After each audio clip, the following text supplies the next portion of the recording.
Hello students, तो अब हम डिस्कस करेंगे एग्जाम्पल नंबर 1.9। तो 1.9 में आपको इस तरह की फिगर दी गई है और आपको बोला है कि यहाँ पे एक इक्विलेटरल ट्राइंगल है और उसके पॉइंट ए और बी पे हमने चार्ज Q1 और Q2 को पुट किया हुआ है। उसके किसी एक साइड के एंड पॉइंट्स पे हमने चार्जेस Q1 और Q2 को पुट किया हुआ है और हमें बोला गया है कि आपको पॉइंट ए, पॉइंट बी और पॉइंट सी पे इलेक्ट्रिक फील्ड्स पता करने हैं। ये दोनों चार्जेस कौन से हैं? तो ये दोनों चार्जेस हैं, एक पॉजिटिव और एक नेगेटिव। एक की वैल्यू है +10⁻⁸ कूलम और दूसरा है -10⁻⁸ कूलम का। ओके, तो हमें ए, बी और सी पॉइंट्स पे इलेक्ट्रिक फील्ड पता करना है। तो देखिए स्टूडेंट्स, इस एग्जांपल में सबसे इम्पोर्टेंट है डायरेक्शन। डायरेक्शन अगर आपने गलत शो कर दी तो आपका आंसर रॉन्ग आ सकता है। ओके, तो चलिए सबसे पहले बात करते हैं पॉइंट ए की। तो पॉइंट ए पे सबसे पहले हम पॉजिटिव चार्ज से हम इलेक्ट्रिक फील्ड शो करें। तो मैंने आपको बताया था कि पॉजिटिव चार्ज का जो इलेक्ट्रिक फील्ड है वो क्या होता है? आउटवर्ड डायरेक्शन में होता है, राइट। तो पॉइंट ए पे Q1 चार्ज जो कि पॉजिटिव है उसका इलेक्ट्रिक फील्ड आउटवर्ड होगा इस तरह, राइट। इसको हम बोल देते हैं E1A। E1A मतलब चार्ज Q1 की वजह से ए पॉइंट पे प्रोड्यूस होने वाला इलेक्ट्रिक फील्ड। उसी तरह ए पॉइंट पे Q2 से जो इलेक्ट्रिक फील्ड प्रोड्यूस होगा उसके डायरेक्शन शो करें। तो मैंने आपको बोला है कि जो नेगेटिव चार्ज है वो तीर खाता है, उसका जो इलेक्ट्रिक फील्ड है वो क्या होता है? इनवर्ड होता है। तो स्टूडेंट्स, नेगेटिव चार्ज की वजह से ए पॉइंट पे जो इलेक्ट्रिक फील्ड प्रोड्यूस होगा वो भी सेम डायरेक्शन में होगा, इसी डायरेक्शन में, राइट। तो उससे हम क्या लिखेंगे? E2A। E2A मतलब चार्ज Q2 की वजह से ए पॉइंट पे प्रोड्यूस होने वाला इलेक्ट्रिक फील्ड। ओके स्टूडेंट्स, तो चलिए अब हमें क्या करना है, ए पॉइंट पे जो भी इलेक्ट्रिक फील्ड्स हमें मिले हैं उनका एडिशन करना है। दोनों देखिए एक ही डायरेक्शन में। तो चलिए सबसे पहले बात करते हैं पॉइंट ए की। सो एट पॉइंट ए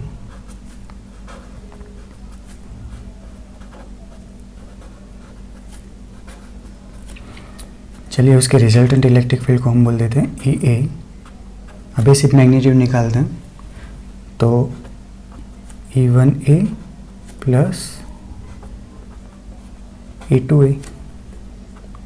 तो चलिए इलेक्ट्रिक फील्ड का फॉर्मूला हमारे पास KQ/R²।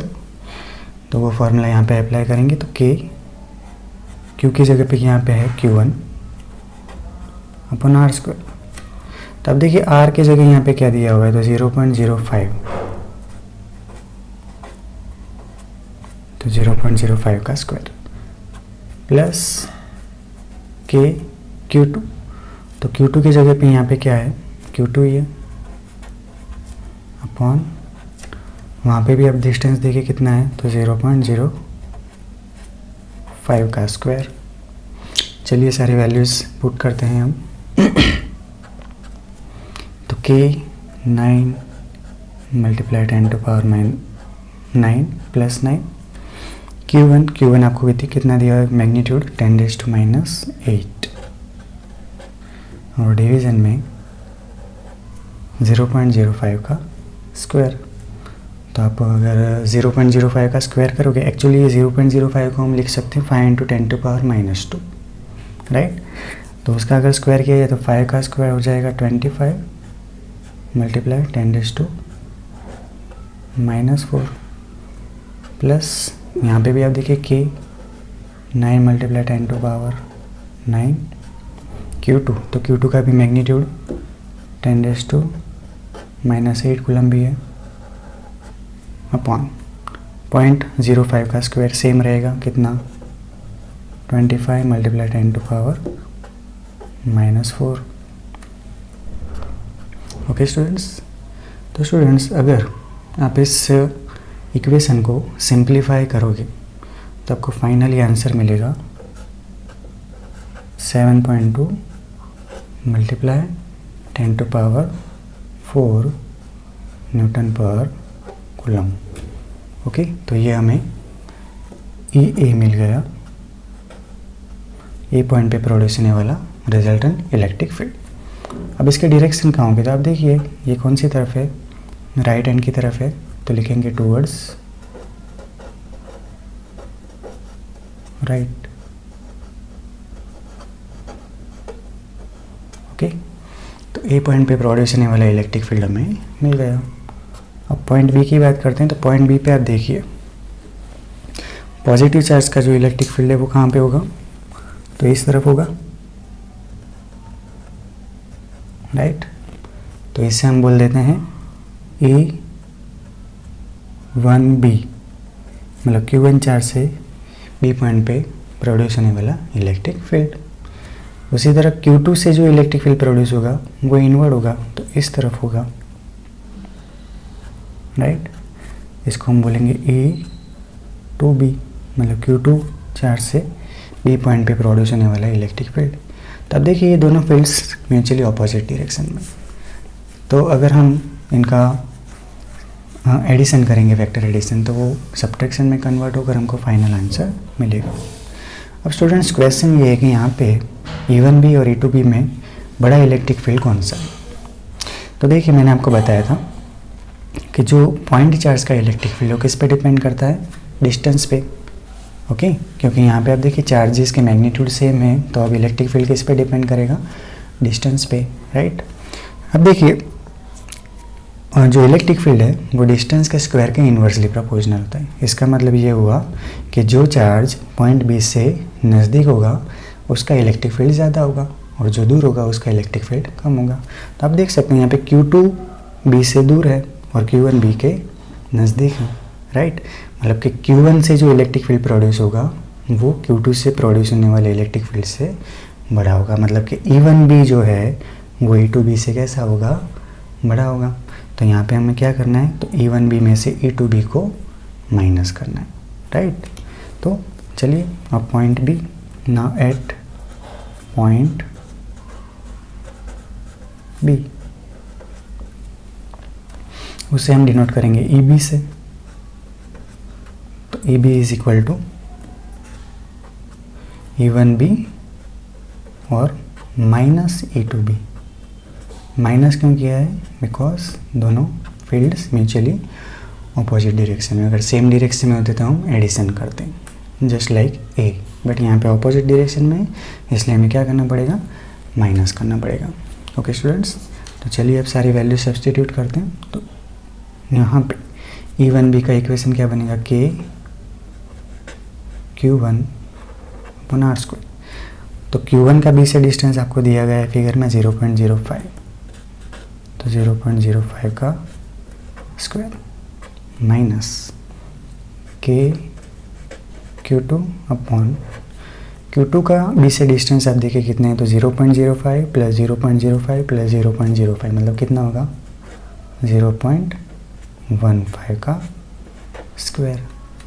चलिए वैल्यूज पुट करते हैं। तो K 9 multiply 10 to power 9 Q1 की वैल्यू 10⁻⁻8 कूलम, डिवीज़न में 0.05 का स्क्वायर, तो हमने ऑलरेडी ऊपर लिखा हुआ है 25 multiply 10 to power -4 minus K Q2, तो K मतलब 9 इंटू 10⁻⁹। Q2 की वैल्यू भी क्या है, 10 टू पावर -8, हमें सिर्फ मैग्नीट्यूड कंसीडर करना है। और डिवीज़न में आप देखिए 0.15 स्क्वायर, तो इसे हम 15 इंटू 10⁻² लिख सकते हैं अगर दो पॉइंट को शिफ्ट कर दें। तो 15 इंटू 10⁻² का स्क्वायर मतलब 15 का स्क्वायर होता है 225 और 10⁻² का स्क्वायर होगा 10⁻⁴। ओके स्टूडेंट्स, तो अब हमें क्या करना है, इसको सॉल्व करना है, उसके बाद इसको सॉल्व करना है, और फिर हमें क्या करना है, तो इसमें से इसको माइनस करना है। तो माइनस करने के बाद आप देखोगे तो आपकी वैल्यू मिलेगी 3.2 मल्टीप्लाई 10⁻⁴ कितनी मिल रही है, तो 4 न्यूटन पर कूलम। ओके, अब इसकी आप डायरेक्शन देखिए तो यहाँ पे डायरेक्शन कौन सी होगी, तो सिंपली ये जो E1B है वो E2B से कैसा है, बड़ा है, तो जो इलेक्ट्रिक फील्ड की डायरेक्शन होगी वो बिगर इलेक्ट्रिक फील्ड की तरफ होगी। तो यहाँ पे बड़े वाला इलेक्ट्रिक फील्ड कौन सा है, तो E1B, मतलब कि जो इलेक्ट्रिक फील्ड होगा रिजल्टेंट वो कौन सी तरफ होगा, लेफ्ट की तरफ, मतलब उसकी डायरेक्शन होगी towards left. Okay students, got it. तो बहुत ही सिंपल है ए और बी का इलेक्ट्रिक फील्ड फाइंड करना। अब लास्ट सी पे चलते हैं, हम सी पे इलेक्ट्रिक फील्ड फाइंड करते हैं। तब देखिए सी पॉइंट पे पॉजिटिव चार्ज से अगर हम इलेक्ट्रिक फील्ड की डायरेक्शन शो करें तो पॉजिटिव चार्ज से इलेक्ट्रिक फील्ड आउटवर्ड डायरेक्शन में होता है। तो सी पॉइंट पे जो इलेक्ट्रिक फील्ड है वो इस तरफ होगा, राइट। चलिए नेगेटिव चार्ज से इलेक्ट्रिक फील्ड, तो नेगेटिव चार्ज का इलेक्ट्रिक फील्ड क्या होता है, इनवर्ड डायरेक्शन में, तो वो इस तरफ होगा। Q1 से जो इलेक्ट्रिक फील्ड प्रोड्यूस हो रहा है उसको हम बोल देंगे E1C, मतलब पॉइंट सी पे Q1 से प्रोड्यूस होने वाला इलेक्ट्रिक फील्ड। और Q2 से जो इलेक्ट्रिक फील्ड प्रोड्यूस होगा उसको हम क्या लिखेंगे, E2C। तो स्टूडेंट्स यहाँ पे क्लियरली आप देख सकते हैं कि यहाँ पे हमें क्या करना पड़ेगा, पैरेललोग्राम थ्योरम का यूज़ करना पड़ेगा। तो अगर आप पैरेललोग्राम थ्योरम यूज़ करते हो तो रिजल्टेंट जो है इन दोनों का वो आपको एक्जैक्टली यहाँ पे मिलेगा, जिससे हम क्या बोल देंगे, EC, राइट। तो अब हमारा जो पैरेललोग्राम थ्योरम का फॉर्मूला है वो हम यहाँ पे अप्लाई करेंगे, राइट। अब अप्लाई करने से पहले हमें E1C और E2C की जो वैल्यूज़ हैं वो सबसे पहले गेट कर लेनी पड़ेंगी। ओके, तो देखिए E1C और E2C गेट करते हैं। तो सबसे पहले E1C,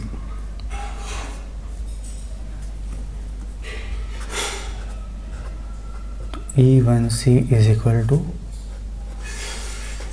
KQ1 अपॉन, अब देखिए सी पॉइंट का Q1 से डिस्टेंस क्या है, तो 0.1, तो कर देंगे 0.1 का स्क्वायर। चलिए इसमें वैल्यूज़ डालिए, तो K मतलब 9 मल्टीप्लाई 10 टू पावर 9, Q1, तो Q1 की value 10⁻⁸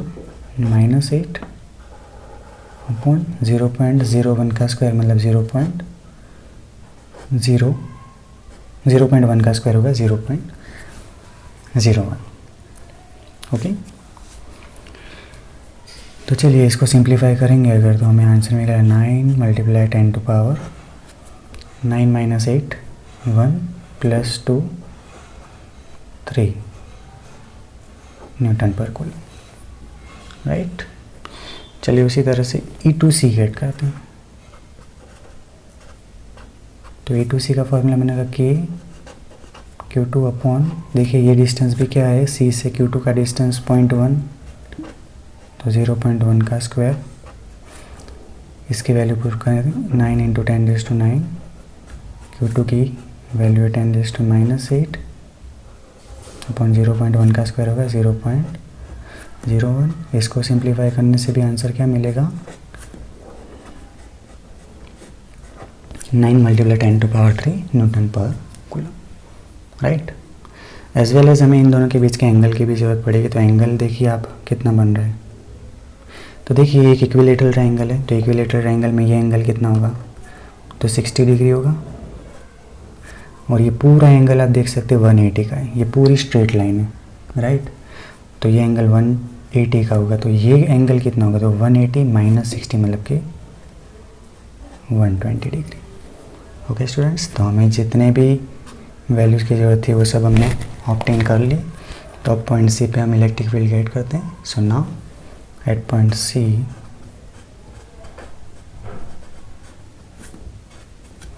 resultant electric field EC is equal to, चलिए पैरेललोग्राम थ्योरम का formula √, E1c square plus E2c square plus 2